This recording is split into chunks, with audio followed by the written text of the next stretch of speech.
Hello and welcome to another episode of the Comic Binge / Spidey Experience crossover event, the Slott Symposium. I'm Zach Joyner, webmaster of spidey-dude.com, and as always, I'm joined by Paul Hermann. Hello, Paul. Hi, the Comic Binge. Yes, we are here. We are talking about Dan Slott's entire run of Spider-Man, which we had done the first episode was technically almost 2 months ago, I guess, at this point. But I had to cancel out the last time we were supposed to record, which I apologize to all you guys mainly here, and I don't care about anybody else. But that being said, I'm really looking forward to diving deeper into this. I know there's probably be a lot of guns and bullets flying, and maybe in these next couple episodes, I don't know, we'll see. But at any rate, I'm really glad that we finally decided to do this for many different reasons, because not just for myself, of someone who really enjoyed Dan Slott's run on Spider-Man, but because you kind of wonder if you're going to love it, like it, or dislike it more or whatever. I find myself remembering actually not almost every issue what I thought, but almost close to it, right? Like I'm not the same, or it's like, oh yeah, I did think this about this or whatever, or even have new perspective for it, whether it be positive or negative. So, and I know I've kind of said it before, but I wasn't anticipating the idea of like getting that feeling of like, oh yeah, I remember feeling this way when I read this. Like it started coming back to me, like I was listening to an old song or something like that. And comics don't always do that with me necessarily, right? Like it really takes a special, either a story now or a special character like Spider-Man that kind of jogs that memory of like when you kind of start reliving that past life of when these came out originally. And so yeah, I'm really excited to get into this because I think there's lots of good conversation to be had. To be quite honest, I'm not trying to be funny, like, or snide. Or I think there is some really cool conversation to talk about because there is a lot to digest here. Because Dan Slott is the first one to take on the single Spider-Man post the marriage, and I think there's a lot of good conversation there to be had. So I'm ready to. I'm excited to get into this. We have our mediator here, Adam, Mr. Or tag team, you could say in some cases, maybe. We'll see. Oh God, we'll see how this. I mean, I don't have to say anything. I can just be like, all right, you guys shut up. He's the arbiter. Yeah, he's the arborator. So I mean, I'll throw in some thoughts. I know. So, because I haven't read a lot of this stuff actually. Like, oh really? Yeah. Okay. No, yes. I was. You were out. You're like, well, dare you make him a single man? Well, I wasn't even reading back then. Honestly, it was more like I think I was reading manga mostly in like middle school and high school when this. Make me feel old, Adam. This was making all me feel happening. old. Making me feel old. We want to talk about what I was doing at this time period when this was being published. I don't know. Do we? I mean, we can. So, for those that are wondering, this is not live. We are pre-recording this for our own sanity and because this could get heated. So it could. We don't know if it's going to get heated, so we're kind of playing it, kind of playing it safe here. So obviously, this is being done after the fact. But that being said, what I was doing at this period of time, I remember this very fondly, the buildup before One More Day, because I interviewed Dan on Crawl Space. And it wasn't just the fact that I interviewed Dan, and I would never do this again. I didn't know, this just goes to show how far I've come as a podcaster. I was at a football game with my dad on the phone with Dan Slott and Brad and JR. And we talked for 3 hours. At a football game? Yes, at a football game. I was it was Cowboys and the team formerly known as the Redskins. Yep. So we got there super early. And Dan leaned into it, man. He did. He leaned in. He's a talker. He's like, dude, you're having the best day ever. You get to go to a football game, an NFL football game, and I'm like, and I'm talking to the writer for Amazing Spider-Man. Because there was no way I was missing it. Like when he got it scheduled, there was no way I was going to miss it. It just happened to be the same day, and it was a blast. I talked so long on my flip phone that it broke in half. Brad texted me after the interview. This is no shit.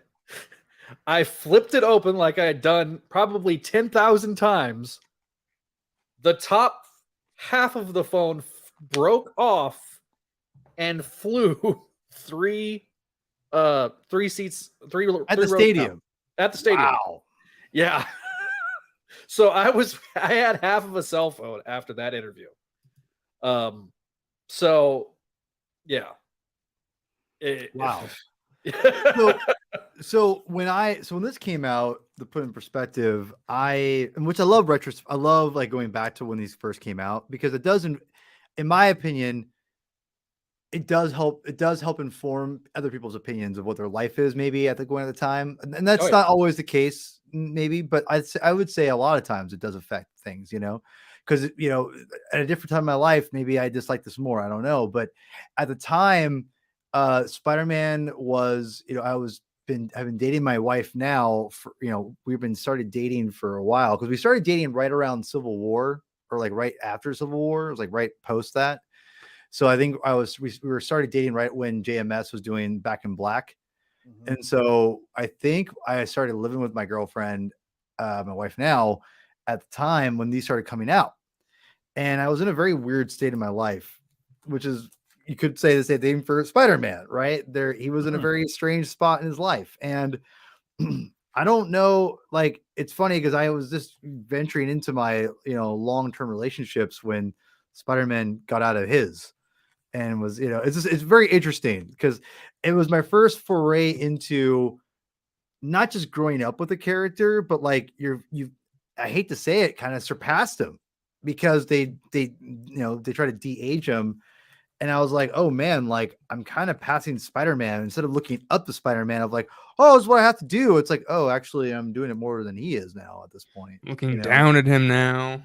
A little bit. I mean, I'm not going to lie. That definitely is part of it. And I remember One More Day happened. My wife was in the house. I was pretty much ended up staying with her every day anyway. I ended up moving in with her. And I remember just being like, Spider-Man, is this a weird transition for me and a weird transition for Spider-Man? I mean, to be quite honest, but this is still pretty fresh into me returning full-time into comics and getting, Civil War eras when I got back in. And this is when so I got back in, and they got rid of the marriage right away. And I grew up with the marriage. So it was a very interesting time. And it was, I'll say this. I wasn't excited about Spider-Man and Mary Jane being separated and becoming, and the whole One More Day thing wasn't like my favorite by any means, but because I'm a veteran of even by that point, knowing how comic books work in the mainstream market with these franchise characters, I knew that the marriage would either not last, or it's just, I kind of understood why. And again, I was in the crawl space when you were on there, Zach, and you guys were all up in arms about all this. And I was kind of in the middle. I understood exactly what you guys, because I was disappointed too. I love the marriage. Right. I still do. But I also knew, like, okay, I have to evolve with these characters too at the same time. Like some people can't. Not you, Zach. Somebody else, I'll just leave it there. And this was, and to take people back for a second, this was very early part of the show. Like this was 07. We had started, we were barely celebrated the first year of the show. And so we got Slott, and then because I pulled up my handy dandy spreadsheet. We got Slott, and then like we did our One More Day discussion around the holidays, and then the first thing we did was in January. We did an interview with Wacker. So I remember that. Yeah.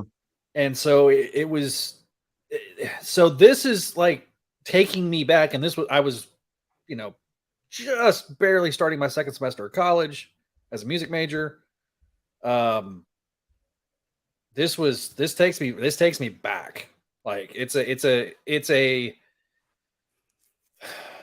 I still have similar problems that I had before. I'm not as angry as I was when I was in my 20s. I hope you wouldn't be as angry because I mean you've got like almost 20 years to like process it at this point. I mean, well, and I think a lot of my I'll say this, and this kind of spoils it a little bit for later. I don't blame Slott for some of the decisions that are made. Especially in this opening arc. So let's get started there then, and we'll start with Swing Shift. If you want to throw the issue up there for us, Zach, I think you got let me get the. I was having trouble with the damn image, so hang on. We're good, but yeah, go ahead and talk. Go ahead, walk us through that. So I think I missed out on this initially. That's why I have the director's cut of. As do I. I missed it on Free Comic Book Day. So I think it. I don't know how, but I do have the Free Comic Book Day issue. I'm assuming I will take that if you'd like, because you don't like Dan Slott. I'll take that off your hands. I'll keep it of a charge. We do need to specify that this was teased, and nobody knew that this was like a tease of like the new direction. Right. It's fun. In hindsight, it makes a lot. It's like, oh, okay. Yeah. Well, and just for the record, I thought Free Comic Book Days were just kind of stupid, dumb stories, and that was because that was my understanding of what I thought it was. When I got back into comics, I didn't realize that they actually like do like cool stuff in them like this. And this was the first time that a Free Comic Book Day issue kind of mattered. Yeah, honestly. No, I agree. Yeah. And that's what I'm saying. Like, I was like, oh, I don't really give a crap about this. So I never got it. And then I found out like, oh, that was Dan Slott's first issue. And it actually ties in. I'm like, damn it. So when they did the director's cut, that I had to make sure I bought that issue. As you can see, the $4 $3.99 director's cut. That the only saving grace of that is all the stuff in the back, which includes the infamous Brevoort manifesto that is highly derided. I only bought it because I needed it for my collection. So, but I mean, to be honest, but it's cool. It has the consistency of I think that I love the icon of Brand New Day. This one anyway. I think that's a cool side dressing. You know, they started doing that, and it was very brief. And I thought they were going to do that across the line. And when Brand New May came out, which was kind of a riff on it. They even did the similar trade dress, which I thought was a nice touch. So yeah, like, do you want to throw up the issue? You have it now? Yes, I finally found where I downloaded it to. Sorry, it's uploading. All right, there we go. There's the cover. Sorry, we pulled the cover from Marvel. It doesn't have all the trade dresses. Yeah, we have the other ones though. We're good. So this came out Free Comic Book Day, and and has the first official appearance of Overdrive. And if we're gonna review this issue, I'll just kind of start us off here. I think Jackpot, right? Jackpot. You're right, Jackpot. You're right. I forgot about Jackpot. Yeah. This is this is like a really fun issue. I have no real qualms for this. It's very, if anything, like, this really shows you, I think Dan Slott has a really good grasp of the character. It's got it has the whole idea of the cops being angry at Spider-Man, not trusting him. They're playing off of all the things I think that make Spider-Man a strong character. And it's pretty one and done. You introduce some random things, but it really shows you, I think, Slott's strength, to be quite honest. I think he has a grasp of the characterization of Spider-Man, in my opinion. And I think it really shows off in this, and you don't really see the single Spider-Man in this. And I think that's what's interesting is that it's not the traditional, Brand New Day book. It's very much straight ahead Spider-Man story. And I think it's a pretty dang solid, pretty good issue, to be honest. It was one of those things. The problem I have with this issue is nothing to do with the issue itself. It's how they marketed it, because they tried to say that this was like a untold tale of Spider-Man, because they didn't want, because again, this comes out in early 2000. That Free Comic Book Day issue came out in 2007, early, like May of 2007, around the time of Spider-Man 3, in fact, for those that are keeping score. So Yeah, that would have been. it was the same weekend that Yep. it came out. So this was like an untold tale of Spider-Man. Nobody knew that this was Dan's kind of semi audition to jump forward as the main writer. Because again, Wacker, and we also, to tie this into Comic Binge too, you guys are covering 52. Wacker was a huge instrumental architect of that comic, and that was why he was kind of pulled from DC because of this.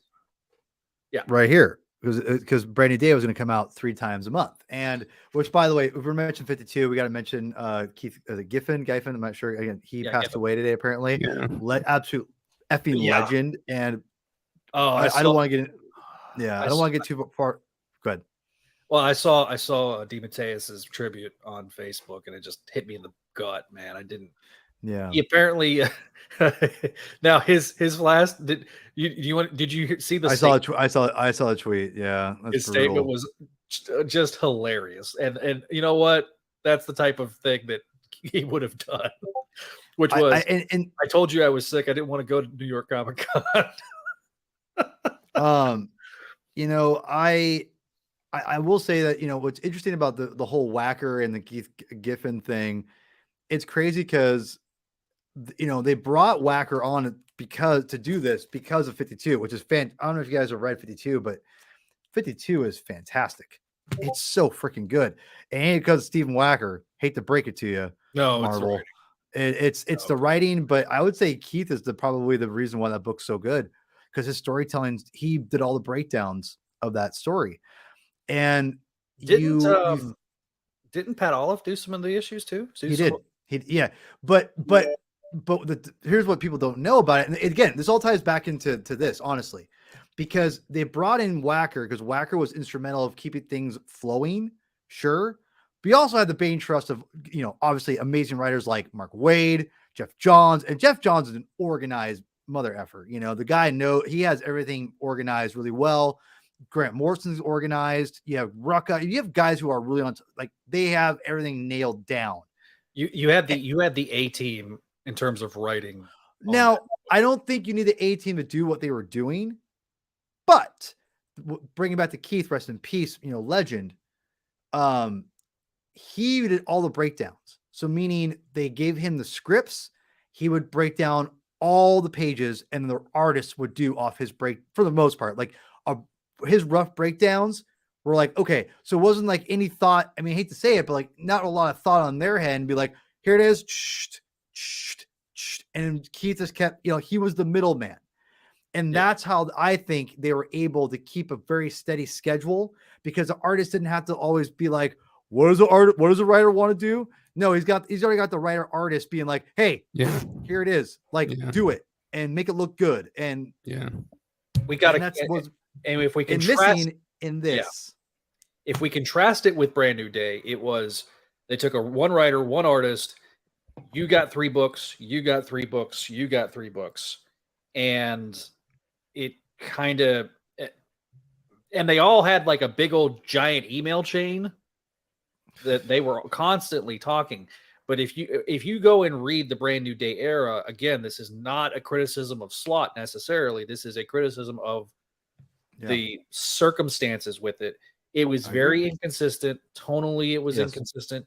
The artwork was highly inconsistent between artists, because you got somebody that's highly detailed in Phil Jimenez and McNiven here in the first arc versus a Chris Bachalo and who was the fourth? Marcos Martin.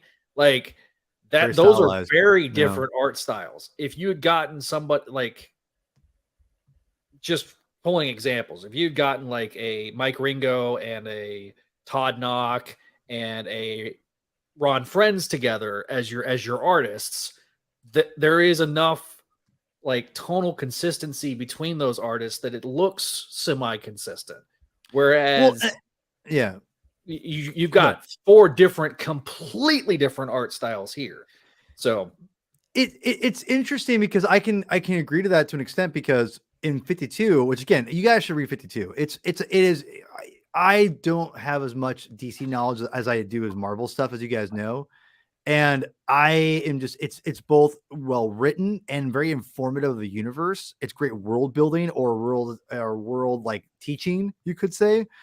And the artist, to your credit, Zach, to what you're saying, it's very much like that, where they have like Pat Olive, they have Joe Bennett, they've got oh my god, I'm not as familiar with their later artists day Joe Bennett. You look at Joe Bennett in the 90s and he's like a Mike Diodato clone. But but the thing is, like, those artists are all somewhat in the wheelhouse of each other. And I think that, I never felt I knew there was a different artist, I never was taken out of it. And I think that but I'll be honest, I like some of the ideas they have of going for different artists too, like Marcus we'll get into. So going from Swing Shift, do you want to say anything else about Swing Shift? No, I think the artwork's really good. I think, you know, Phil Jimenez, the only thing I don't like about Phil Jimenez's Spider-Man is his eyes. I never felt like he could get the eyes down. The rest of his artwork is phenomenal. His faces are great. It's very much a George Perez, and I know that's his biggest influence. But it's like, what if George Perez was drawing Amazing Spider-Man and Phil Jimenez did a great job. I never did like his eyes, and it's probably the biggest bummer for me, because the rest of it, like, it's like 99% of his Spider-Man's great except the eyes. And that's pretty pivotal. The eyes, you can see through the soul, you know, I mean, and you can't, when it's just a little askew, it's like, yeah, I think, you know, it's funny. I never like gravitated towards his art for Spider-Man. And I think that's a big reason why it was the eyes. I think you're on the money on that. Yeah. You know, you look at the covers he did and stuff like that, like the cover he did with Peter dressed as Daredevil, like, it looks great because it's not got the eyes, man. It's him drawing the Daredevil costume. I'm like, oh, he would have nailed it. Yeah. A Daredevil. Adam, anything you want to add there? I mean, it was okay. I don't know. It's a very inoffensive story where Peter's going to get a cake, and then the overdrive. I almost said override. Different character. I always slip that. I always mess that up. How dare you slip that? But I will say this: I thought he was goofy at the time. The whole premise of the character was "Pimp My Ride." God, that's very which dated. Is such a dated ass reference now. but Spencer made him interesting. He did. Spencer got. I mean, I'll be honest. I miss Nick Spencer's Spider-Man. I love that run. Yep. I love it. Besides the last year, even then there was still strong points. The last year was it just wasn't as consistent, because that's when I think all the shit was going. We all theorized that was when all the shit was going down. So that's when the editorial fingerprints started getting in there. Well, but I think because of himself too. But we digress. Yeah, no, that's that. Look, we could spend a whole hour on that. But anyway, do you want to throw up the issue 546, the infamous? Here we go. Bam! Right there. Woo! All right. So if you don't mind, I'm going to start us off here, because I got to talk about this a little bit. You know, when I listened to you guys just rip this thing to shreds back in the day, that's what it felt like. It's been a long time, but I remember just being like, because I was in the middle. I was not one or the other, but because of you guys were so hateful on the crawl space back in the day, like this is the worst thing I've ever got. I remember being like, I think they're being a little harsh, and I kind of gravitated towards the opposite of like supporting it, because I didn't like how like everyone was only on one side. It just kind of was like, man, it's not as cut and dry, in my opinion, back then. And we'll go to issue by issue. I don't think it's the same. I still feel that way now, but I will say this, Zach, you nailed it. That a lot of the problems in this comic specifically, are not Dan Slott's fault. No. And I feel that a lot of the things you got that were held against Slott were because of this arc, and especially in this issue. And he was the scapegoat for a lot of frustration because Dan Slott he's going to support his bosses because he's writing the story. He's going to support he's going to do what his editors tell him, which is that's what every writer does. And he believes, but I think ultimately he believes in what he's writing. I mean, that's the thing, man. Like, if you can't believe in what you're writing, then what the hell are you writing the book for? And I think that he became, I mean, listen, I think Wacker and I will say Wacker and Slott did not do themselves any favors back in the day either. I don't want to get into that because we're judging it on the merit of the writing of itself. I think that this first comic is not great, but it's because Dan Slott was forced to put a lot of stuff in there and set up. This comic is basically like, here's the ultimate setup book. If you haven't been writing or reading Spider-Man in 20 years because he's been married, here you go. And it's like, how many people are you going to get on the book because of that? Maybe like 100, maybe. I say that because this book was very much like in your face, and I could see why you guys didn't like this. Even then, I understood then, but I could, as reading it now, I'm like, yeah, man, it's just, but this is not Slott's fault. I don't blame Slott for this at all. And that's just my opinion. I don't disagree with you. Like I said a minute ago, the problems I have with this book are, number one, it's trying to be a reboot without being a reboot. Yeah. And I think that is a flawed premise in the Marvel universe. You can get away with that with DC at times, right? We saw that with the 1 year later stuff during the 52, and then the 52 was kind of filling in that gap of what happened in that year. Because now, because of the schedule, Spider-Man has to be on an island. Yeah. It suddenly doesn't feel like it's connected to the rest of the Marvel universe in a similar manner to what they did with Maggie Byrne when they did the reboot then. Yeah. Except they tried to actively incorporate the rest of the Marvel universe very early on in the Maggie Byrne reboot, as opposed to here, where it feels like it's on this island. The reality slap where he's macking on some random ass chick. Which was that was a Quesada note that was added. So that's not Dan Slott, again, not Dan Slott's fault. That was a bad call. They wanted to reinforce that this is not the Spider-Man that you've been reading.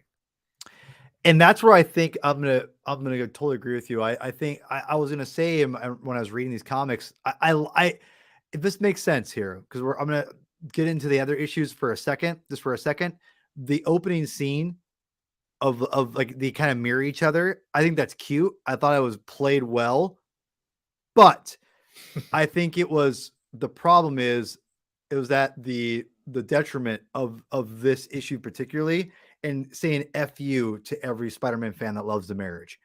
And I think that there's a lot. I think I pride myself, much to my wife's chagrin, as a people person who understands people.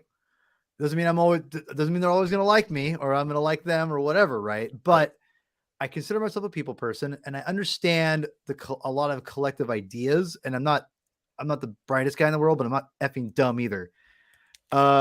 Putting that kiss of a different woman on the first page was a giant slap to fans. It's not respecting. It's not the same thing, but it's not respecting the fans. And you're not just all of that. You're forcing an issue, no pun intended, of, right off the bat, and it sticks out like a sore thumb. It comes off really bad. Even if it doesn't offend you, right? It's so obvious and so so especially with the discourse at the time, especially with the past 5 years of Quesada constantly every single Friday, whether it was Joe Fridays at Newsarama or Joe Fridays on CBR. Like he was pounding this drum for like several years that he hated the marriage. He was basically trying to give you a dissertation as to why the marriage is not, something that he likes. And it just stirred up so much controversy that when we got here, it was kind of like Quesada doing his victory lap. Yeah. And then the first page is him macking on a chick. And then the next splash page is a guy in a Spider-Man mask with a gun pointed at the reader saying, "Shut the fuck up and give me your money." It's too on the nose. Those two things, that's where I'm like, because nobody had the wherewithal to say, "Hey, you're coming off of a very controversial story by having Spider-Man make a deal with the Marvel equivalent of Satan." And now I push back on that, by the way. I push back on that. Well, you're coming off of One More Day, and then like 2 weeks later, hey, yes, brand new day, and you've got the timing was very, very short and very. It felt like a troll. It felt like a troll. Oh yeah, it definitely does. And not in a playful way. It's in a like, you'll do it and like it kind of way. Mm. And it's like, that's not how you win over people. And no. I think that's and honestly, Dan Slott took the brunt of it. I'll be honest, because he was a writer. He supported it as he should. He scripted and he scripted it. And I think his script is poor for it, to be honest. I wouldn't say it's because he's a terrible writer. It's because he was forced to handle it a certain way. And it's so obvious that it comes off as not as good as he normally does. But I would say this is not a great issue by itself. Even in retrospect, I liked it more probably then because I'm like, oh, it's exciting. It's new. It's a brand new day. But it wasn't the worst thing I ever read by any means, but this is definitely, I could see why this pissed off a lot of people. And I definitely disagree of how they handled it, both in the press and with you guys back in the day, but also how it was written and handled here. It's not a great issue. The art's phenomenal. I think the art's great. Listen, the line work loves the character is exquisite. The fact that they brought McNiven in to do these first 3 issues made it feel like a big deal. Like, because he was known for the events, right? He, especially coming off the Civil War, he's the hottest artist. And bringing him in to kind of it was such a tonal shift. Yeah. Especially coming off of JMS, that I think it's very jarring. And I think it just left, when you read these 3 issues, you're left with a lot of questions that are beyond what's on the page. I 1000% agree. And I think that was the mistake that was made, was they took and it's a very similar mistake to what we're seeing right now with Wells, where it a little bit. I know what you're saying though.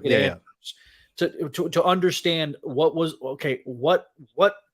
does this fit? For those that are somewhat continuity minded, you don't know you're very disoriented. You feel like you're coming in the middle of the story instead of the beginning of a story. Well, and I'm go ahead. I'm sorry. Go ahead. And that making out with the chick and then the spider mugger, you're like, wait. And Spider-Man's not been seen for months, and like, why? And then, outside of one sighting, which the one sighting being the swing shift story, so Spider-Man's been gone for all this time, and it also felt like a big regression with Peter being back with Aunt May, and the way Aunt May was being written here, and it's like, man, why are we going back to 1975? Exactly. Actually, it's very And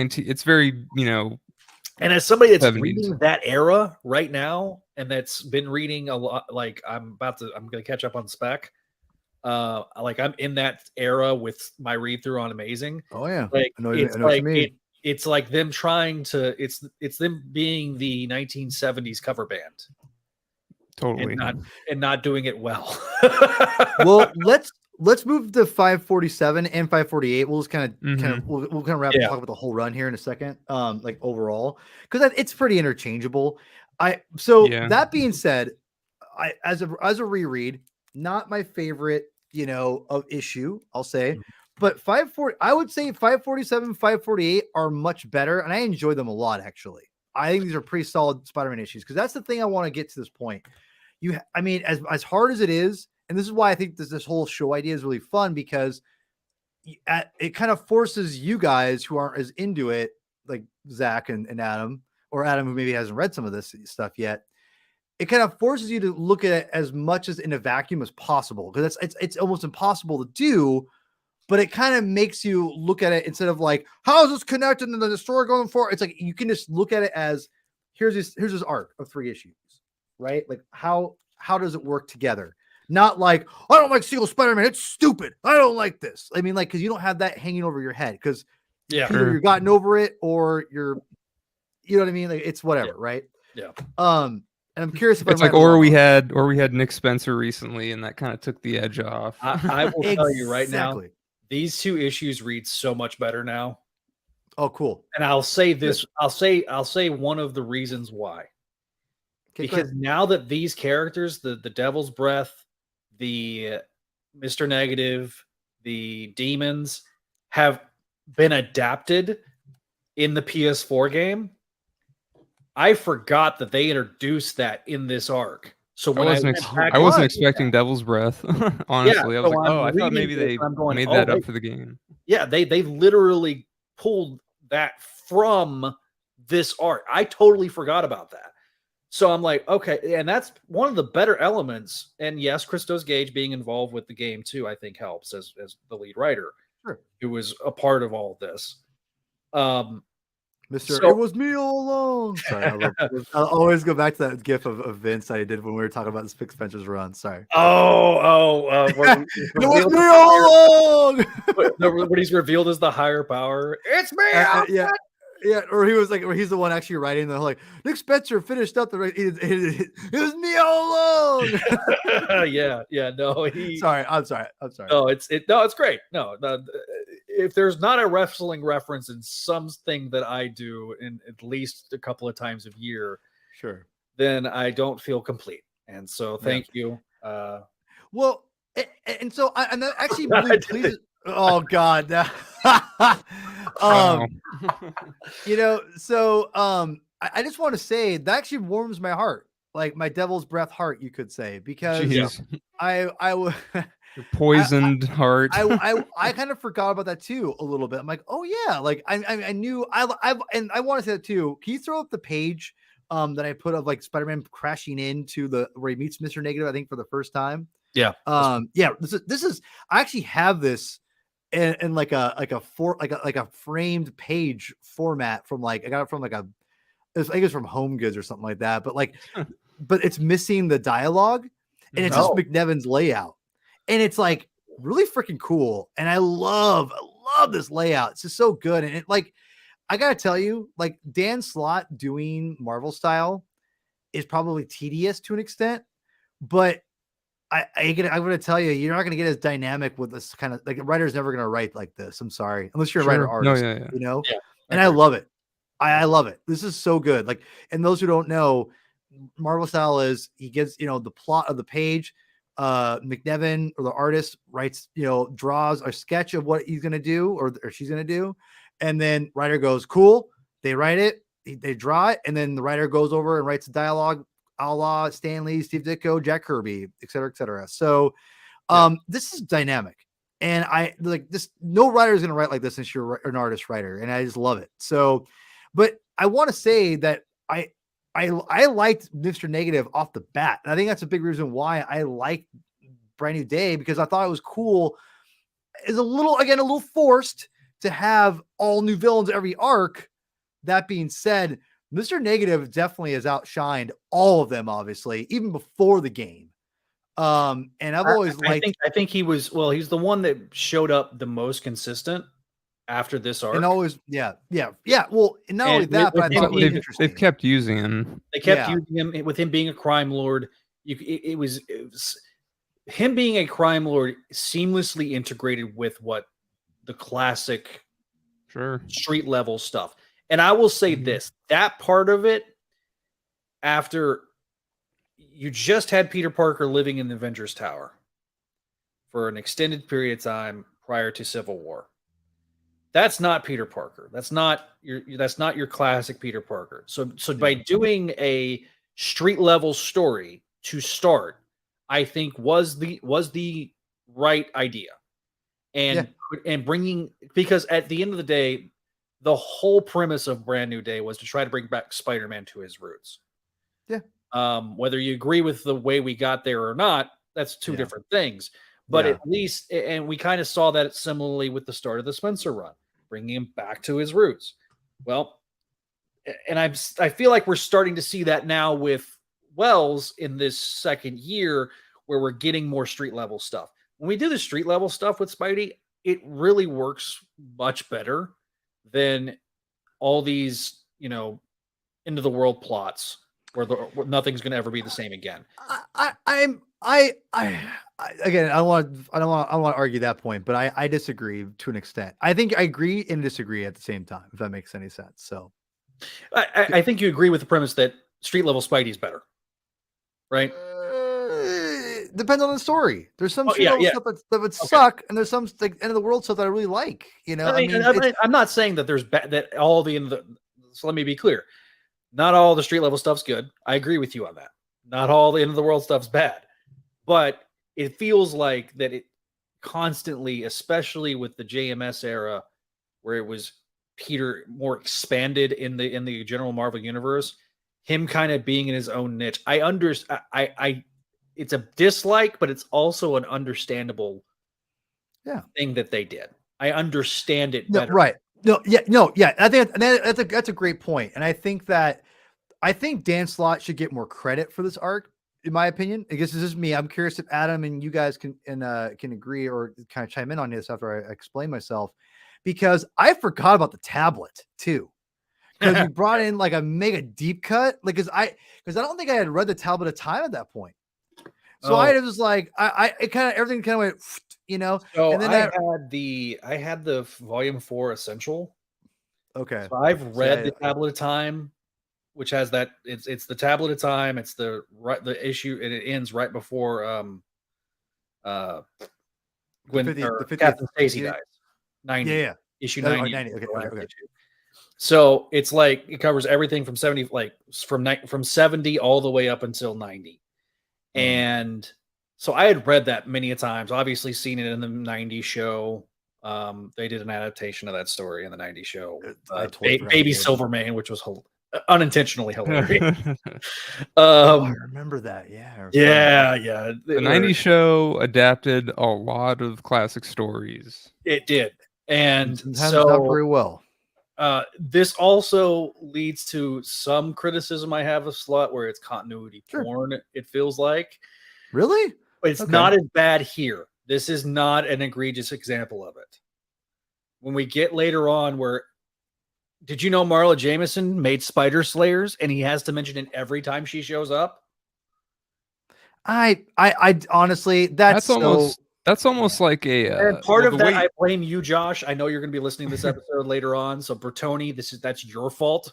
The way you describe it, the way you describe that, it sounds like just what they did like pre 2000s, where like a character shows up and it's like, oh, that's my best friend Harry Osborn. Like his father was the Green Goblin. But see, I go back to the Jim Shooter method, where it's like every issue is somebody's first issue. Well, sure, that's what I'm saying. Like, yeah. Thank you. Thank you. Sorry, I mean, I just think there was a little like, and I agree with you on that, Paul. Philosophically, I think there's a more subtle way of doing it, and Slott never mastered that subtlety. Well, it's because I think his. It seems to me like, honestly, his wheelhouse is kind of the older stuff. Exactly. He does the Marvel method. He did the Spidey Human Torch thing. Yeah. I think his like doing stuff more akin to the past is kind of because he grew up with it and stuff like that's maybe where he's more comfortable. I recall Donovan saying that Slott was trying to be Stan Lee when he he's writing. Sure, I could see that. Maybe, I can maybe. I can see it.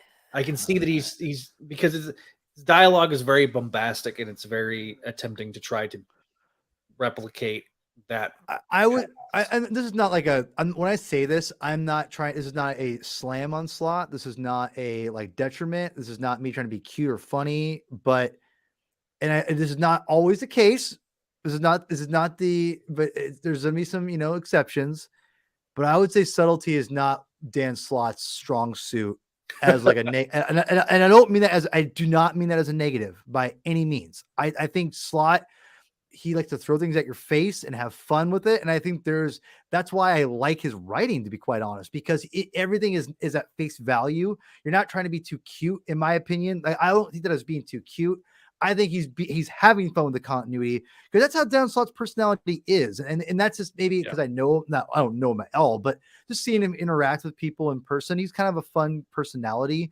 That's just who he is. He wants to just, like I think people could read that as like, okay, man, I get it. You have Spider Slayers, And I think that there is maybe there, but at the same time, this is a 22-page comic book.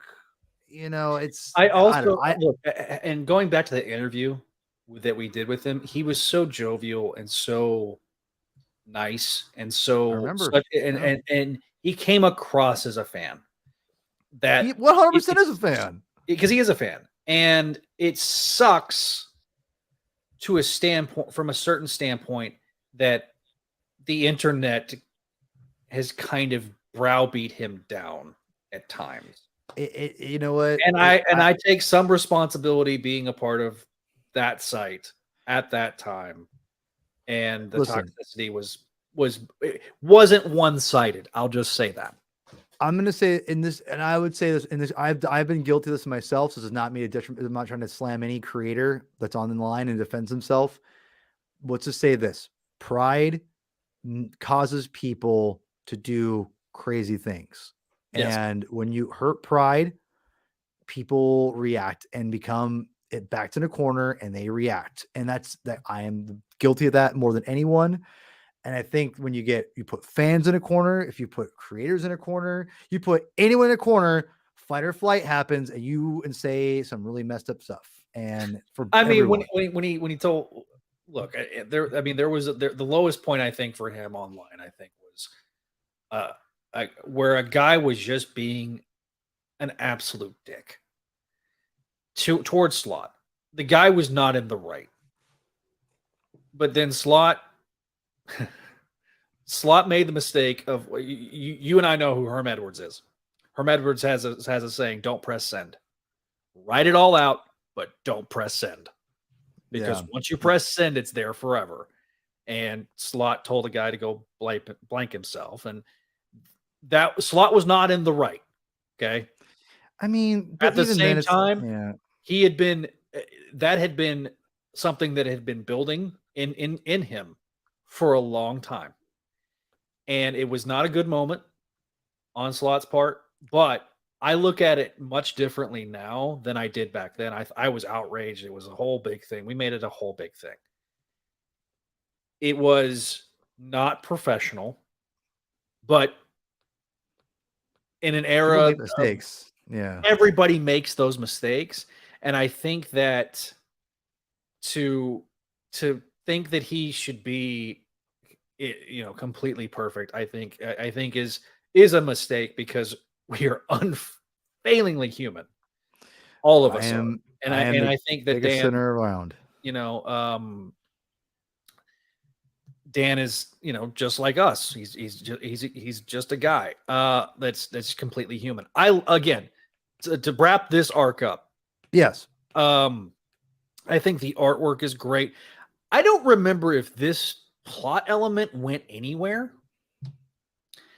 which is the Spider-Man gives his blood to Mr. Negative. I don't recall. I think it does, but I don't know. It's been a long time. Is that the thing that people talk about, where like Black Catted this era ended up getting it or something?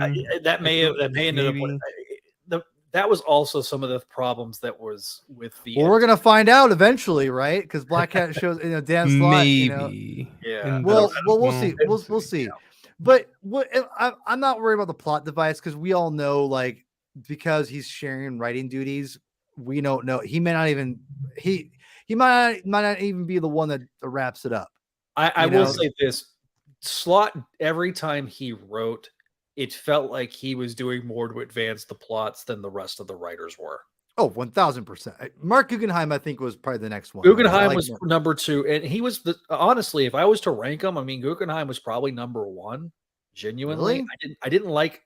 I did not like the Jackpot arc, but most of the other stuff he did. The Flash arc, I think, is one of the best issues that came out of that decade. Oh, for sure, that was a great issue. It's probably one of the best issues of the 2010s. And last thing I want to say about can you throw up 548 for me real quick? I think that if you look at these covers, like 547, which I got right here, which we looked at already, and then 548, these are the covers that we need to have more of. Like these are fantastic. These are fantastic covers. McNevin kills it. And I think this arc's solid. I really do. Besides that pretty bad first issue, I think this is pretty fun. Spider-Man, I love the creation of Mr. Negative and Martin Lee's connection with Aunt May. Yeah, that is genius, brilliant. The Feast Center is, I think, a great plot point. Well, it survived this long, right? Well, it gives its existence. The thing about Aunt May is, if you were going to bring her back, you got to give a reason for the character existing beyond just being the reminder of Uncle Ben's death, right? Yeah. The Feast Center gives purpose. Now we've seen the Feast Center not only adapted in the game, it's been adapted in the MCU. It's something that is a core element now to Aunt May's character. And it, again, I don't like Aunt May. I have been on record saying I don't like Aunt May. But if we're going to have her, you got to give her something to effing do. And the Feast Center does that. And again, I think that to circle back on the trade dress that you talked about, the fact that element I really like. The fact that we got letters pages in these books, something that we had not seen pretty much throughout the entirety of the JMS run. Because I don't know if Axel Alonso didn't like doing it. I don't know, because he was the main editor before. Also, Steve Wacker was the editor on the last few months of Friendly Neighborhood, and I think he was the one that said yes to the infamous Jonah issue that I helped inspire. Fun fact. So I can't hate Steve Wacker forever. Also, he was super nice to us in 2011. But I love the trade dress. I think it's classic. Bringing back the old school logo, I thought is a good thing. The letters pages are a good thing. Again, nothing to do with Slott, but it does make it feel more classic. Yeah. And so we'll move on. Adam, anything you want to add on this, by the way? I have a couple things. One, I wanted to say, Paul was like, oh, I don't know how many people you're going to get with this reboot, the issue. So I looked at Comic-Con, and apparently this issue, the 546, it sold about, what is it? It's like about 4,000 more copies than the One More Day issue before. But it was also it was 3,000, about 3,000, yeah. But so I just wanted to put that out there. Like it did. There was a bit of a sales bump, probably because of promotion, of course. But promotional stuff. Just wanted to put that out there. Well, there being a lot of variants on this either. Oh yeah, well, and because they were still they were scared to do any variants, and special covers because of the 90s, right? They're still fresh off that pretty much. Still only 10 years away, under 10 years. I will say this shows you that you don't have to do a number 1 issue to get people to buy your book and get an increase of 4,000 people. Because if you promote it right, and I think also Nightwing by Tom Taylor is another example. That book's doing really well. It was like on issue 70. Yeah. Go ahead. You bring in, you do what they've always done prior to the 90s, and you bring in a good writer and a good artist, and you do some promotional work to it, and people will pick it up. And if you let people know, hey, this is a good jumping on point, you don't need to insult the intelligence of the reader. The other thing that I'll also say about that too is there was a lot of the inertia of we're comparing the JMS run sales to the amazing sales and fact, JMS ended up using a really poorly skewed graph at one point where him and Mark Waid got in a pissing contest on Facebook. Is a whole thing. Yeah, you can look it up. I think it's called Fanboy Mayhem, and it's it was chronicled on Bleeding Cool. It's a whole cluster. But if you compare the 3 issues of Amazing Spider-Man versus Amazing Spider-Man, Friendly Neighborhood, and Sensational, you look at the sales numbers of those 3 and you go by month sales. The issues eventually became a little less, but when you combine the other 2 and the overall sales, those all stayed fairly stable. Doesn't surprise me. Once there was people that did drop the book because they just didn't want to pick up Amazing Spider-Man 3 times a month. And there was a lot of people that didn't like the direction of the books. So those 2 things happened. But once it stabilized, it stayed the same. It was probably around 60, 65, 70,000. Then it would get bumps whenever they started doing more variant covers and stuff like that. Obviously, we're in the early days of Brand New Day when we're talking here. So that's not happening as much. But yeah. imagine now. Oh my God. I remember the New Ways to Die variant covers. That's when they first brought in, I think, Alex Ross. One of my favorite ones was when he did just the Green Goblin head from New Ways to Die. And then he did also a Venom one that was really, really good by Alex Ross. So anyway, that's neither here nor there. Let's get to the next arc. Well, my one last, I have a question actually, because I think, because no one's, anyway, I think my least favorite part of this arc was how they used the Parker Luck. Yeah. And I wanted to throw that out to you guys because I didn't like, he yells at Jonah and Jonah has a heart attack, and I was like, oh my God. So and then that wasn't I didn't mind that as much. Well, I thought that was, it's like, oh my God, he's gonna be like, oh, it's all my fault. I yelled at him and he got a heart attack, and this also brings up a overall point, and again, this goes against more the editorial belief than Slott's writing. There was a fundamental misunderstanding of the Parker Luck. The Parker Luck is built on irony. It's not built on bad shit happening to Peter Parker all the time. Well, that's also because I think Sam Raimi, honestly, in movie 2, he went way overboard, and it worked aesthetically. I think it's annoying still to this day. I think it's way too much even then. I think it works for the movie itself. The movie itself, because you don't have months and months and months of buildup of bad things happen to Peter. You have to do them all in a montage or a span of 2 minutes. And so, but then you have editorial being like, oh, people understand that's how we have to. It's like, no, this is not I remember being like, this is way too much. This is not Peter Parker. And also I've read. The other thing too, him running out of web fluid. That became it was so egregious because they were so trying to hammer the point home.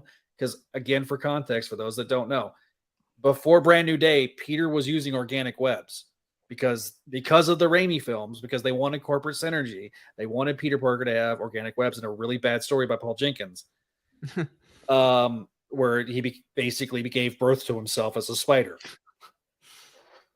And so at the end of that story, he gains organic webbing.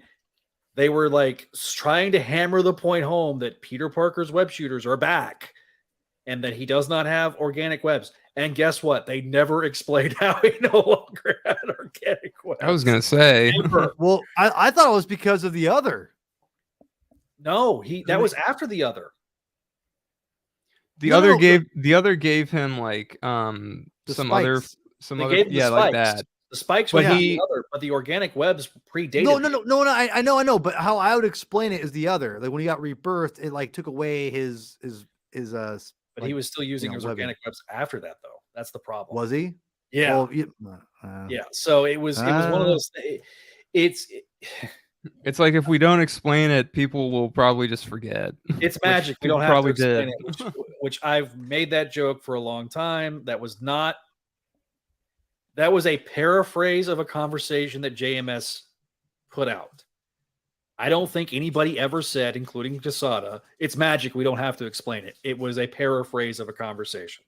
I've made that joke a lot, but I just discourse. This is going to be a longer episode where we're not talking so much about the issues themselves as the discourse, because we're trying to give you the context and we're trying to get you back there. Well, and I think these issues for the most part are pretty inoffensive, I think, at this point, in my opinion. I think we've hammered home the most blatant issues about these.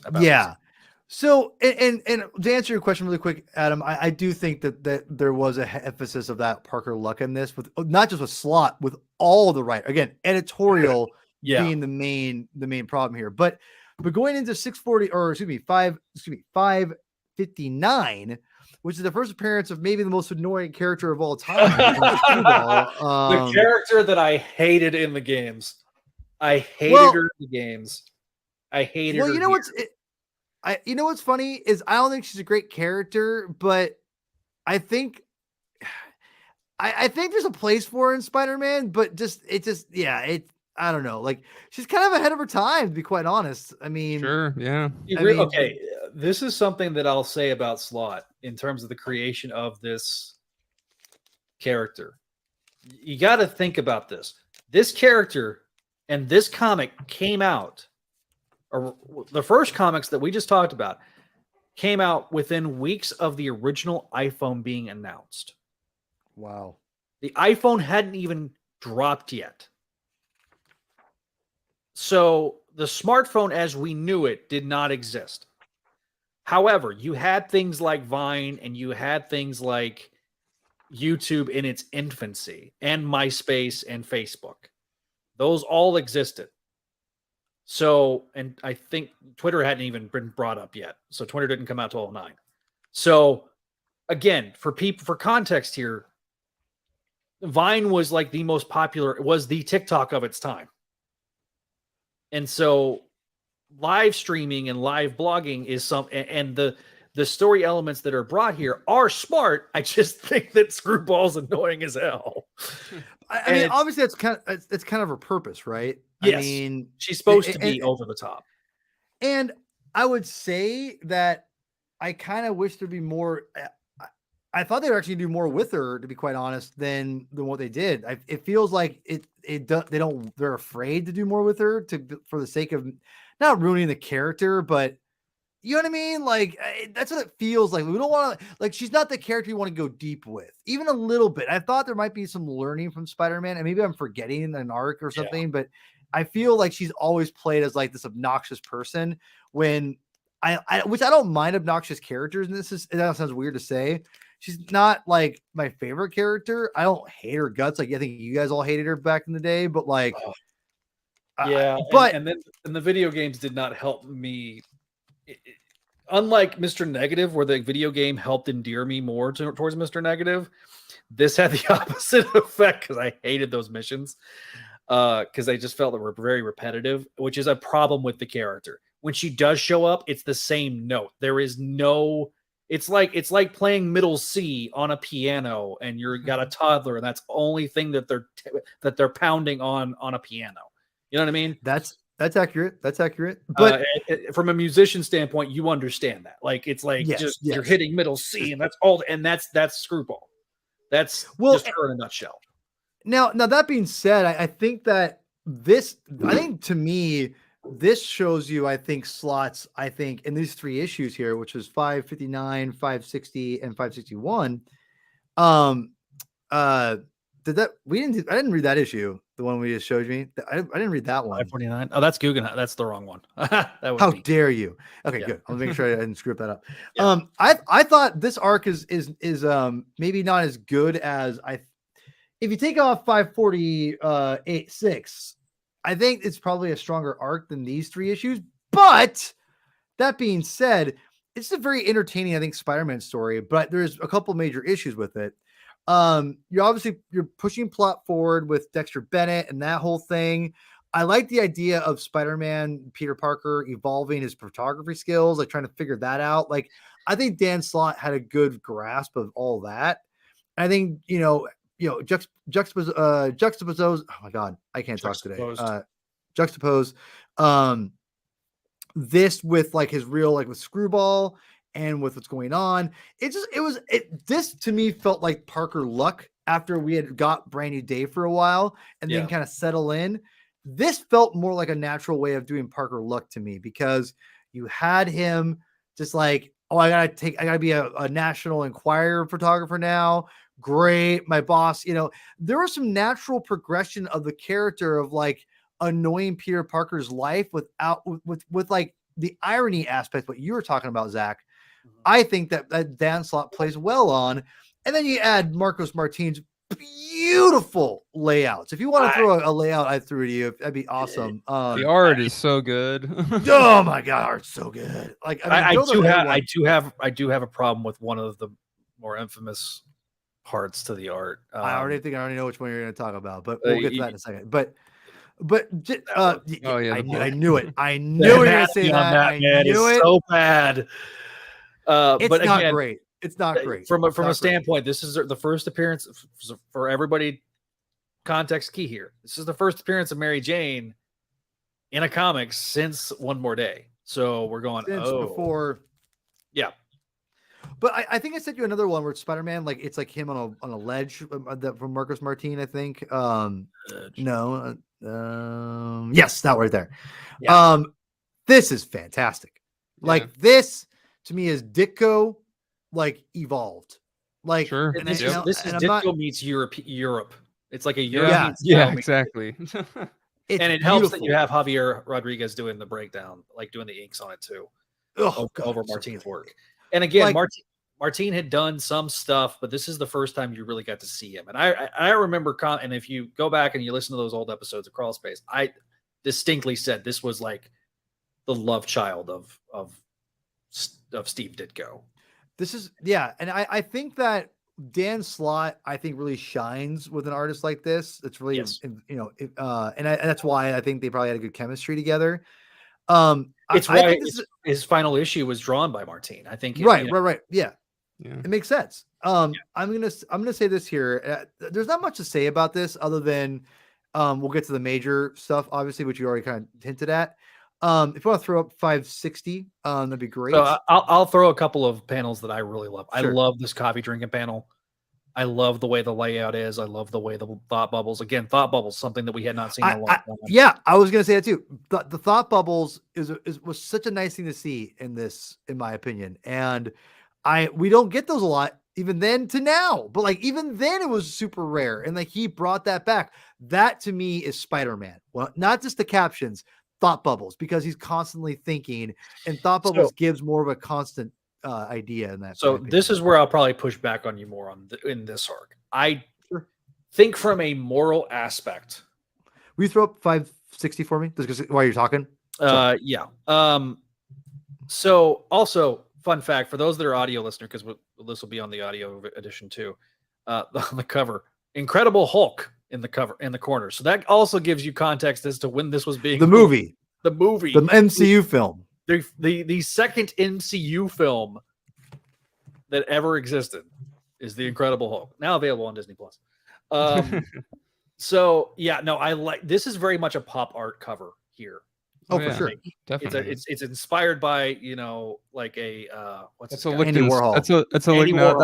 Lichtenstein riff. Oh yeah, okay. Lichtenstein was the guy who a lot of people have problems with now because he would basically project comic panels and paint them, and he went off to get millions of dollars being a fine artist, and meanwhile these comic artists are just left in the dirt. so there's a couple of my issues with this arc are Paper Doll is a very weak character. Interesting character, but very talk about Screwball, very one note. Paper Doll, very one note. I think, is this her only appearance? I feel like it might be. Yeah, I think the what was her name? Like her real name was like something Doll. Like it was very on the nose. It was, and even I think Slott's admitted like, yeah, I swung and missed on that one. I will say there was a horror aspect to this arc that I enjoyed. Yeah. And I think Martine. I'm biding my time. I think Martine's layouts were great. I didn't like the Mary Jane. I already said that.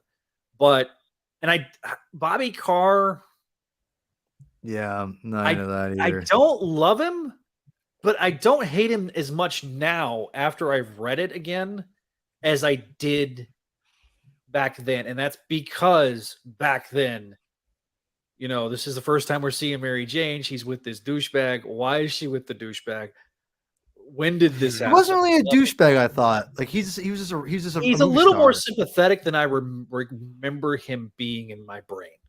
So when I reread it, I'm like, I have a little more sympathy for him because I guess in the era of which we've seen, like with Britney Spears and her dad and all that stuff, and the Johnny Depp trial and all that gobbledygook that we've seen over the last few years, and how toxic celebrity is. I view this always been that way, right? But it's really always been that way. But it's hitting me differently as an adult than it did when I was in my 20s. Like, yes, or in my late teens, early 20s. Yeah, I know what you mean. When you're younger, so like it hits me different now that I'm an adult, and I think I have a better grasp and understanding of like the plight of the downside of fame. And I think that Slott tries to portray that here with Bobby Carr and the stalking element. I also think in proximity to that, we'd already seen like a stalking element. This is the third time we'd seen that with a stalking element celebrity thing with Mary Jane. This is like the third time. The first time with she's not stalking Mary Jane though. That's I know, but like it's adjacent. That's my point. I don't think it's the same. That's maybe I just don't think so.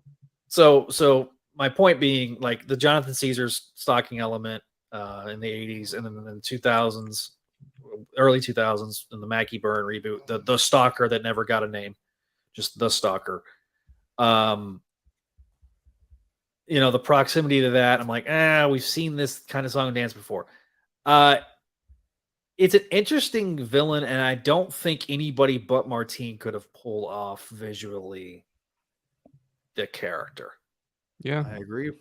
And I think that she served the purpose because it's interesting because Peter just stumbles into this. He kind of Scooby-Doo's his way into this entire scenario because he's now a paparazzo. I think from a moral standpoint, I didn't like him being a paparazzo. I understand what you're saying. It's trying to evolve beyond, him taking pictures of Spider-Man in an era that people have digital cameras and can, quickly upload. This is again before the smartphone. Phones were a thing, but they were terrible in quality, right? But Peter, and that's the thing I'm going to say too. You don't have to like it, but that's the whole point. Is Peter has to learn that himself. He can't. Because he's also desperate and he's trying to keep a job. So I feel like he's trying to pay back. He's trying to pay back Harry, and Harry kind of shuns him, and Harry's kind of disgusted with him. And then, Robbie. I liked how Robbie, as the voice of always been the voice of reason in the Daily Bugle, and really been the heart and soul of the Daily Bugle more so than Jonah. Absolutely. Like he's the moral compass, and now that the moral compass has been thrown out the window in favor of the tabloidization of the Daily Bugle, we won't have Dexter Bennett for much longer, but it is an interesting dynamic and an interesting element of that takeover. Yeah, eventually, it softly goes back to status quo, but. Yeah. Can you throw up 561 for me? Yeah. I think that this arc's pretty fun. And I actually think Paper Doll is a way more interesting character than people give her credit for. Sure. I do agree that Marcus Martin definitely is the one you should be he's the only one that can establish her as a character. Yeah. I definitely feel that this was I would not think that I don't think this was a swing and a miss for me. I think this was a very interesting dynamic. I do think it was a mistake to put Mary Jane reintroduced in this arc. I think there's a better way to do it. I thought it was cute how he tried to get around that. Yeah. Whatever. It was predictable, I would say. Yeah. The little nuggets of, oh, we knew each other in another life. And it was just I was just like, oh, they're not gonna. I was like, oh, he's not gonna know it's Mary Jane, right? And he doesn't, and it's like, oh, okay. And the other thing too, I totally forgot about this until I read this issue. The whole the amazing similarities between Jackpot and Mary Jane. They're still trying to hint that Mary Jane's Jackpot at this point. What the hell? Why are the balloons? Because I put a B side up. So did you know that was a new that's a new thing with iOS, Mac OS? For those that are watching the video, for those that are watching the audio, if you put up a peace sign and you're using a MacBook or a iPad or whatever, it will start randomly throwing balloons out. But the thing is, Sarah Everett, but the scene between Mary Jane and Sarah Everett, had no idea what that was about until I reread it. I'm like, oh, that's them interacting. Okay, now I understand. I forgot about the fact that she had given her name to Peter in the Jackpot arc, and this is this was the first time we met the other side of Jackpot. Most people don't probably realize that in that scene. I don't even care, to be honest. But it's whatever. But I think, again, as just on a surface level of this story, it's a pretty fun Spider-Man story, I think. And I think the art obviously really helps. Mm-hmm. But even if it was Marcus Martin not drawing the comic, I still like the energy that Slott gives it. And I think it's paced pretty well. And again, I think the characterization of Peter and Spider-Man is spot on. So it's like, so far rereading these, in my opinion, have only strengthened my love of Dan Slott's Spider-Man, because I love all this stuff. I mean, again, the stuff I don't love is like the stuff that's like pretty much editorial based. It's like, oh, we got to introduce Mary Jane at some point. It's like maybe Dan Slott, maybe it was his idea to put her in this arc. Not the smartest idea, in my opinion. That's the case. But that being said, I still like everything about this. I think Paper Doll is a really interesting character that is probably way more interesting than people give her credit for. The fact that her parents like sucked her into like into a different dimension. There's so much rich storytelling there you could do that's like waiting to be told, in my opinion. Like, she is a fascinating character, and I think it sucks that people were like, I don't like her because she's a paper doll and she's all flat and stuff, like a paper doll. Well, like it's trying to project a 2D image in a 3D space. Right. Or it's right. And I think it's basically like a Mr. Fantastic, but like a diet version. Which I also think that there's also I think Paper Doll really can skirt you could do a whole, and as morbid as it seems, you could do a whole anorexia story. That's too. I mean, but in terms of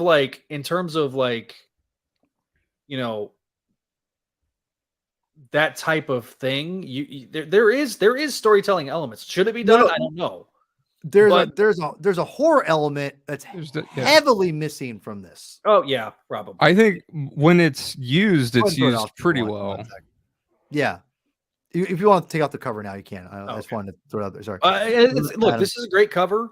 I think the layout of the cover is good. I think it's again, visual aids and live comments. I'll probably put that at the beginning of the audio edition. But so let me ask both you guys as we wrap up, because I think it's very apparent. I think these are very strong issues. I think this is probably these 3 issues are probably the most fun of the 6 issues or 7. Yeah, I didn't have fun reading them, but that's my question. That was my next question. Did you guys enjoy to read these, or what was your level like? Was it better than the last time you read it? Was it the same, slightly better? It is improved. And I think, again, and that's always the question that we have to turn back ourselves to, especially when we're doing this type of discussion. The first arc, I think, reads the second half, or the second 2/3 of the first arc read much better to me now than they did back then. I agree with that. Yeah. I think that this arc, the second arc, was okay. I think at this point, Slott had kind of gotten in the groove of the 3 issues. And again, I think 3 issues, fits him generally as a writer better. But that being said, I think Paper Doll is a very weak character. I'm not a huge fan of Screwball, as we've mentioned. So it was not the DB stuff. We didn't talk about the Jonah stuff in the first arc. I think the Jonah stuff in the first arc was good. Great. I think his voice for Jonah was not a caricature, which is very hard to do. It sucked because the story that I helped inspire just was completely nullified, but that's nothing to do with Dan Slott. So I was a little bitter, I remember at the time, because this was their first interaction since then on the page. So I was like, man, because I love that story. And not just because I helped inspire it. I love Jonah knowing. I think it's Jonah and Aunt May knowing are two things that I've always really liked because I think it broadens the characters quite a bit. So that being said, I also, it's funny because Marla suddenly went back to being old. In this arc. What are you gonna do? I'm not. Well, I mean, she's been just like, especially because I just got done reading like her first appearance. She looks, yeah. Exactly. Her look has, especially in the '90s with Luke Ross, where he made her sexy, Marla Madison. Which I guess he made everybody sexy. That's just the thing about '90s Luke Ross. So I don't blame them here. I do, think that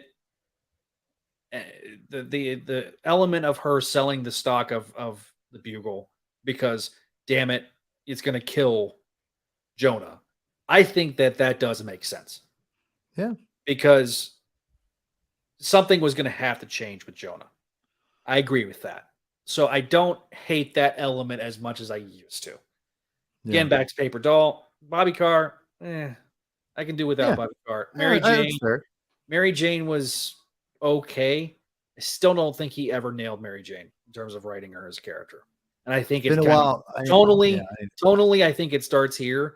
And I just always felt his Mary Jane was off. Marcos Martin, just beautiful. I have clipped out the coffee mug. I may end up using that just for like, if we're gonna be having to do a delay or something and make a graphic for it, I'm gonna use that image because I just like that image a lot. Just that to me is like a quintessential Spider-Man image. He's just drinking a cup of coffee, and it's wintertime in New York, and he's stuck on the side of a building. You know what I mean? Like that's really cool. So I would say it sounds like you enjoy these more. As probably a little more. I would say if in a vacuum, you would say like those characters, you would say Dan Slott probably gets Spider-Man more opposed and doesn't get Spider-Man. Is that an accurate assumption? To be determined. I need to read more of it. I'm saying on these. I'm not saying like. Are you talking about in these issues? Yes, in these issues. I think I don't think he gets Spider-Man more. I just think that it's a different. I'm saying era, right. Era I think more. Would you say for you? Like, would you think he, looking back, would you say I would say he gets Spider-Man more to like in general now that I think that now more I think his Spider-Man is better than his Peter Parker in this era. I think his Spider-Man is a little bit better for me than his Peter Parker. I still think Peter Parker's wrong. So, but part of that's also because I think editorial of where they place him, and some of that again as we get further away from that initial arc, I'll see. But at least for right now, I feel like his Spider-Man's right, his Peter Parker's wrong. Adam, take us home. We'll get out of here. I liked the second arc more than the first arc. I remember it took me longer to read the first arc. I think I was like, I'm just reading this and it was kind of dragging for me. I thought Mr. Negative was interesting for the most part. The Devil's Breath thing was a surprise. I was like, oh, that's in the game. That's cool. I didn't, wasn't expecting that. I think the stakes in the game are, astronomically higher, which I think I like more, but I don't know if they ever did anything else with that in the comics, but there's something there if they want to go back to that. Oh yeah, I think I agree with you. I think the Gage took this arc and blew it up substantially for the game in terms of stakes. Yeah. I wasn't a huge fan of the Parker Lux stuff in the first arc. Like I said, I felt like it was kind of, I don't know, it was too like, oh, he's just gonna blame himself for this crap, and yeah, I don't know. It wasn't hooking me. It seemed like too messy. Second arc, love the art. Paper Doll is maybe a one-note character, sort of, but she could be fleshed out. Agreed. Pun intended, potentially. She is kind of it is an interesting visual. I think Marcus Martin's art helps sell it. I think another artist maybe could have done the horror stuff well, potentially, but maybe not the maybe not. I don't know. There's a theme of like, there's all this like theme of photography and movies and art and stuff going on in that arc. I'm realizing now that it's like it sort of fits the character actually. Some good horror elements. I think she's one-dimensional, you could say. Yes, there might be some good literally. There might be some good bones in the character.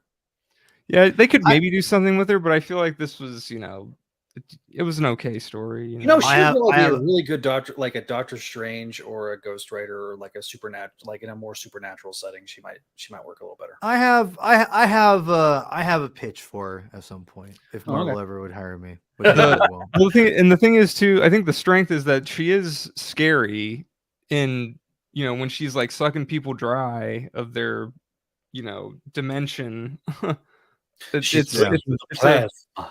It could be it could honestly be a good, if you adapted this into a horror thing, it'd be scary. Yeah, I agree. There's horror elements there for sure.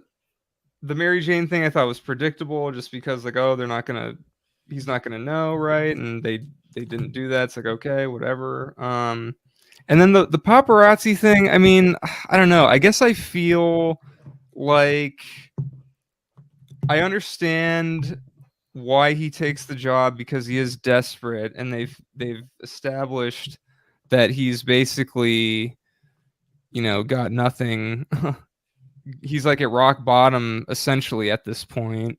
Maybe not like with Wells at the beginning of Wells's thing, but he's in a very like uncertain place. So I get why he takes the job, especially with the Daily Bugle being taken over by dude. If I got an offer for a $1.2 million shot, and I'm a photographer, like anybody with worth their salt would take, especially a Peter Parker who's never had that type of money ever. Right. I mean, he could buy himself an apartment in New York with that type of money.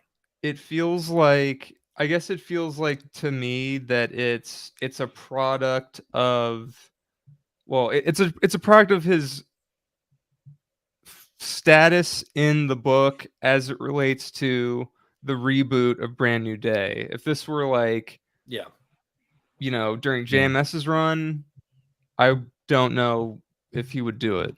Yeah, I think there would have been a little bit if more. It were even like the Clone Saga. I mean, no, it's I don't not know, and I think that's the point that Paul tries to make, is that the point of it is it's not something that's in character for Peter Parker, but he has to learn. He has to kind of learn that. It just kind of feels like. But that's also that's something that he would have done in his late teens, early 20s. That's not necessarily. But remember, guys, they're trying to de-age him too. That's what I know. That's what I'm saying. That's why I say So it feels reboot. It's because Brand New Day is a reboot. Let's just call it, like, it's a reboot of the character. Like they're a soft reboot. It's very soft. Like, oh, everything still happened, but we're not gonna like. We're not going to mention organic web shooter. Yeah, we're not going to. We're just going to let you forget about that, and we don't know why he almost married Mary Jane. We don't know why, and we'll find that out later. Oh, but, it's very much from the first issue. Where he's let's wrap it up here. It's a good spot for it. Yeah, let's go there.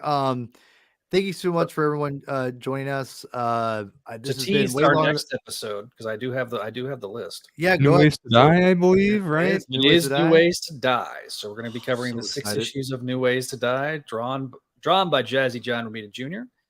and written Return. by it is a return to form for. I love that arc so I'm excited to reread it. So issues 568 through 573. So if you want to follow along, again, if you are watching this and or listening to this on the audio edition, you got to go ahead and read the books before you listen, because we're not going to give you the recaps like we do on our other shows. This is why. It's just mainly a discussion. All right, Paul. Yeah. Give us your parting thoughts, and then I'll throw the outro out. All right. This has been fun. I love talking about this stuff. It's been a good conversation, good honest conversation about in criticism of a book, and I think it's proven to me why I like Dan Slott, and I can't wait to get into New Ways to Die.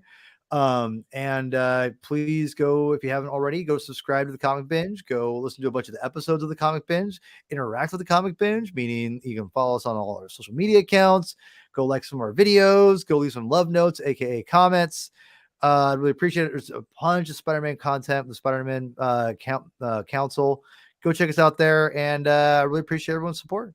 So the plan, here's my plan. When we do premiere this, we'll be in the comments section, so we'll see your comments, because we'll premiere it, and we'll interact with you. I'll interact with you in the comments, and if Paul, it'll be the same thing with Paul. So we'll kind of on my side, on his side too. So they'll be live streaming on both Comic Binge and Spidey Dude, and of course on the Spidey Dude channel with Spidey Dude Experience in our audio editions on spidey-dude.com. Yes. So without further ado, I'm going to do my standard outro. Take it away, sir. Read more comics. Oh yeah, read more comics. Read more. Adam, comics. do you want to say it for us? I'll let you do it since Chris is in here. Read more comics. There you go. There we go. All right, we all three got it. All right. All right. I want to thank our patrons before we get out of here. As always, we got to thank those guys and gals that contribute each and every month to what we do here on the channel. We got our sensational tier patrons. We got Adam, Allison, Cindy, Ed, Georgia, Greg, Janelle, Jessica, Jurgen, Catherine, Kale, Keegar, Laura Howard, Master Drammond, Phoenician, Scott McClure, Vanessa, and Vicky. Thank you guys for your support here on the channel. And of course, we have our VIPs, Scott, Sebastian, Vinkman, and Winnipeg Webhead. Thank you guys for your support. If you're looking up on the screen, we also have our friendly neighborhoods here. Those are our $1 patrons. They get audio shout-outs in each and every episode. So thank you to them. And of course, if you want to be on the program, you can always check us out over at Spidey Dude Radio Network on YouTube. If you've not already liked, shared, and subscribed, please do so. If you want to be part of our community, you can always join our Discord as well as our Facebook page at Spidey Dude Network. Our Twitter is at Spidey Dude Radio. Same thing with Instagram and Threads at Spidey Dude Network. If you want to have your voice be heard on the show, you can always leave us a voicemail at 818-925-6631 or leave us an email at SpideyDudeRadioNetwork@gmail.com. Leave us that 5-star review if you're listening to us on the audio edition. Let us know how we're doing. We'll read your feedback on a future episode. Thanks for watching. And thanks for listening. We'll see you next time here on the Spidey Dude Radio Network.